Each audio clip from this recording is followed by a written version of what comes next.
కొన్ని చూపిస్తాను, చూడండి ఇక్కడ ఏం జరగబోతుందో.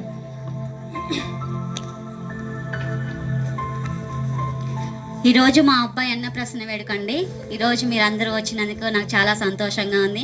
పిలిచిన వారు పిలవని వారు వచ్చినందుకు ఇంకా చాలా సంతోషంగా ఉంది. ఈరోజు మా అబ్బాయి ఏది పట్టుకుంటే అది జీవితంలో సాధిస్తాడంట. ఏం పట్టుకున్నామో చూద్దాం. రేపు మాటల్లో పాస్టర్ గారు కూడా వస్తారు.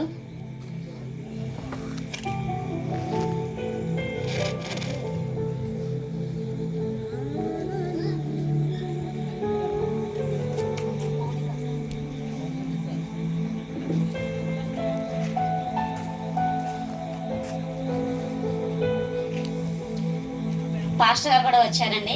వందనాలు పాస్టర్ గారండి. వందనాలమ్మా, వందనాలు. కూర్చొని పాస్టర్ గారండి.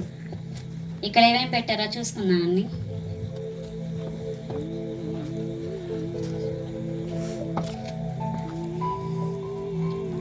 బంగారం పెట్టారు, అన్నప్రసన్న, పెన్ను. అరే డబ్బులేదురా, డబ్బులు పెట్టలేదండి. మెయిన్ పాయింట్ డబ్బులు పెట్టలేదండి. అరే బైబుల్ మర్చిపోయారు. పాస్టర్ గారు మీ బైబుల్ ఇవ్వండి. సరే అండి పాస్టర్ గారు స్టార్ట్ చేద్దామండి. ఓకేనమ్మా, స్టార్ట్. బాబు మేన బాబులు గుడ్డలు తీసుకుంటండి అయ్యా.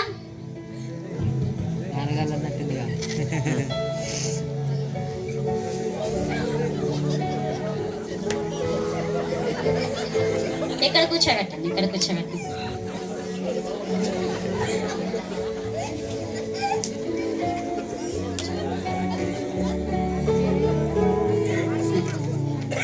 నానా ఇక్కడ చూడు, పరమన్నం, పెన్ను, బంగారం అన్నీ పెట్టారు. ఈ రోజు నువ్వు ఏది పట్టుకుంటే అది జీవితంలో సాధిస్తామంట. ఏం సరేనా? నాకెళ్ళ చూడు నాన్న. ఇక్కడ చూడు నాన్న, పెన్ను నాన్న, పెన్ను పెన్ను వద్దులేనన్నారు. అన్నప్రసన్న అన్న నాన్న వద్దులేనన్నా, తిండిపోతావు అయితే. నాన్న బంగారం నాన్న, బంగారం. అబ్బా నా కొడుకు ఎంత బంగారం. బైబిల్ పాస్టర్ గారండి, మా అబ్బాయి బైబిల్ పట్టుకున్నాడండి. మంచిదండి, మంచిదమ్మా. రేపు పెద్దయ్యాక మంచి భక్తుడు అయ్యేటట్టున్నాడండి. అవునమ్మా, మంచి పని చేసాడు బైబిల్ పట్టుకొని. సరే పాస్టర్ అండి, వందనాలు పాస్టర్ గారు. వీడేందో బైబిల్ పట్టుకున్నాడు, రేపు ఏమైపోతుందో ఏంటో. చూశారు కదండి ఆ పిల్లవాడి తండ్రి. ఆ పిల్లవాడు బైబిల్ పట్టుకుంటే సంతోషించేలాగా సంతోషిస్తున్నాడు. అదే పిల్లవాడు పెద్దయ్యి డాడీ నేను పరిచయం చేస్తాను అంటే ఆయన అంగీకరిస్తాడో లేదో చూద్దాం. ఇప్పుడు మీ అందరినీ ఫ్యూచర్లోకి తీసుకెళ్తాం.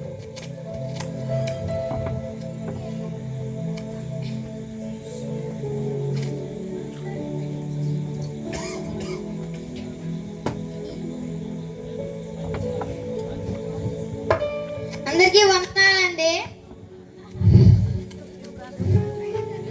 నేను నా చిన్నప్పుడు అన్నప్రసన్న వేడుకల్లో బైబిల్ పట్టుకున్నానండి. అప్పుడు ఏదో తెలియక పట్టుకుని ఇప్పుడు తెలిసే పట్టుకున్నాను. నేను పెద్ద పెద్ద చదువులు చదివి బాగా డబ్బులు సంపాదించాలనుకున్నానండి. కానీ నేను బైబిల్ చదివాక నా జీవితాన్ని మార్చివేసింది. నేను పాస్టర్ అవ్వాలనుకుంటున్నాను. మా డాడీకి ఈ విషయం చెప్తే ఎలా సంతోషిస్తారో చూద్దాం. డాడీ మీతో ఒక విషయం చెప్పాలి. చెప్పు నాన్న. నేను పాస్టర్ అవ్వాలనుకుంటున్నాను. ఏంటి పాస్టర్ అవ్వాలనుకుంటున్నా? అందుకే నేను ఇంత పెద్ద డబ్బులు పెట్టి చదివించింది. పాస్టర్ అవుతా అంటే పిచ్చిగా పట్టిందంటే నీకు? అది కాదు డాడీ. ఏది కాదు నాన్న, నీ తోటలు అందరూ అమెరికా వెళ్ళి మంచి మంచి డాలర్లు సంపాదించి పెద్దోళ్ళకి ఇస్తుంటే నువ్వేంట్రా పాస్టర్ అది కాదు డాడీ. వెళ్ళిరా, నేనేది అంబానీ చేస్తా ఉంటే నన్ను బికారం చేసేలా ఉన్నావు. అది కాదు డాడీ. అది ఏది కాదు నాన్న, నువ్వు మంచిగా అమెరికా వెళ్ళి మంచి మంచి డబ్బులు సంపాదిస్తే వైరాలో చేపల చెరుకుందాం నేను అనుకుంటే నువ్వేంట్రా బైబిల్ పట్టుకున్న జీవితాన్ని మార్చేసింది పాస్టర్ అవుతా అంటా ఏంటి? అది కాదు ఇది కాదు ఏది కాదులే కానీ నువ్వు వెళ్ళి మంచిగా చదువుకొని మంచి డబ్బులు సంపాదించిన. ఏంటో ఆ రోజేమో పాస్టర్ గారు ఇక్కడే ఉన్నారని అనవసరంగా పాస్టర్ గారు బైబిల్ పెట్టేశా. ఇప్పుడేమో అటు పాస్టర్ అవుతా అంటున్నాడు. రేపు వాళ్ళకి పిల్లని ఎవరిస్తారో ఏమో. చూశారు కదండి ఆ పిల్లవాడితో దేవుడు మాట్లాడాడు. నేను పాస్టర్ అవుతా అని చెప్తే ఆ తండ్రి ఎలా ఆనందించుకొని ఎలా మాట్లాడుతున్నాడు. నువ్వు పెద్ద పెద్ద చదువులు చదివి డబ్బులు సంపాదిస్తేనే నేను సంతోషిస్తాను అని చెప్పేసి మాట్లాడుతున్నాడు. ఆ పిల్లని ఎవరిస్తా అని చెప్పేసి మాట్లాడుతున్నాడు. మీలో కూడా ఎంతమంది మీ పిల్లలు వచ్చి డాడీ నేను పరిచర్య చేస్తాను అంటే ఎంతమంది అంగీకరిస్తున్నారు? ఒక ఒకసారి గమనించుకోండి. ఇవే కాదండి, ఇంకా చాలా ఉన్నాయి. ఒక ఆరాధన జరిగే స్థలానికి మిమ్మల్ని తీసుకెళ్తాను, అక్కడ ఏం జరుగుతుందో చూడండి.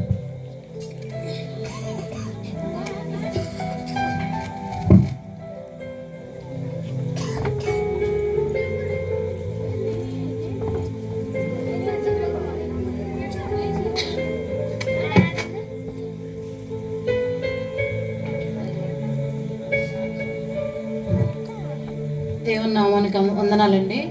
మనందరం నిలబడి బైబిల్ చేతులు ఎత్తి ఆరాధన చేసుకుందాం. విశ్వాసం ప్రకటన చేద్దాం. ఇది నా పరిశుద్ధ గ్రంథము,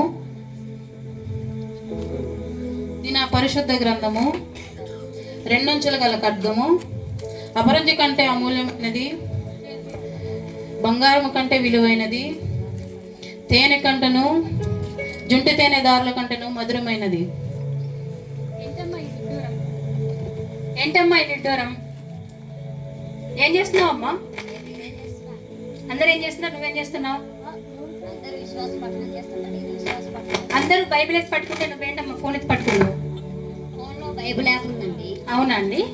మీకు తెలీదండి బైబిల్ యాప్ ఉంది. బైబిల్ ఒకటే ఉందా, ఇంకేమైనా ఉన్నాయా? చాలా ఉన్నాయండి ఫోన్లో. డబ్బులు ఉన్నాయా? ఉన్నాయండి. పాటలు, ఉన్నాయండి. సినిమాలు ఉన్నాయా? బోలెడు ఉన్నాయి. అవన్నీ కింద పెట్టేసి ఓన్లీ బైబిల్ ఒకటి ఎత్తి పట్టుకోండి. అది ఎలా సాధ్యమైంది? ఇది ఎలా సాధ్యమైద్దమ్మా? పాస్టర్ గారు బైబిల్ ఎత్తి పట్టుకోమంటే నువ్వు మొబైల్ ఎత్తి పట్టుకొని పరిశుద్ధ గ్రంథాన్ని అపవిత్రమైన మొబైల్తో కంపేర్ చేస్తున్నావు. ప్రతి ఒక్కళ్ళు చూడండి, ఈ రోజుల్లో అన్ని పాపాలకు మూలమైనది ఈ ఫోన్ అండి. ఇలాంటి ఫోన్ని మనం పరిశుద్ధ గ్రంథంతో కంపేర్ చేయకూడదు.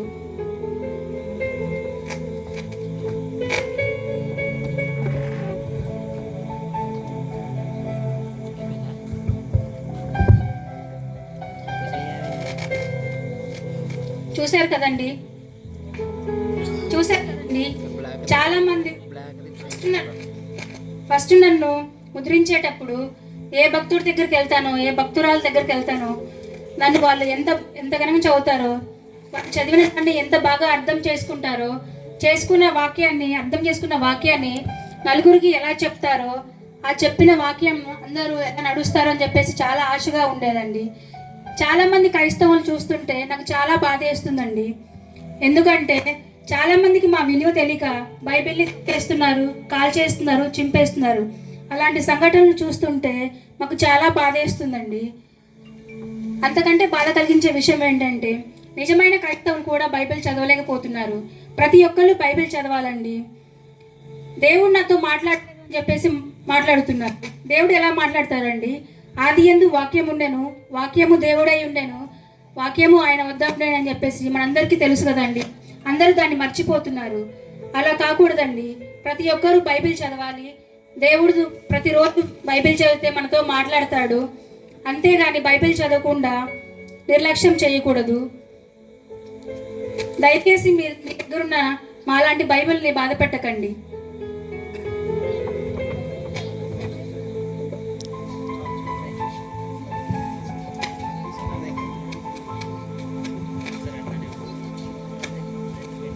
చూసారు కదండి.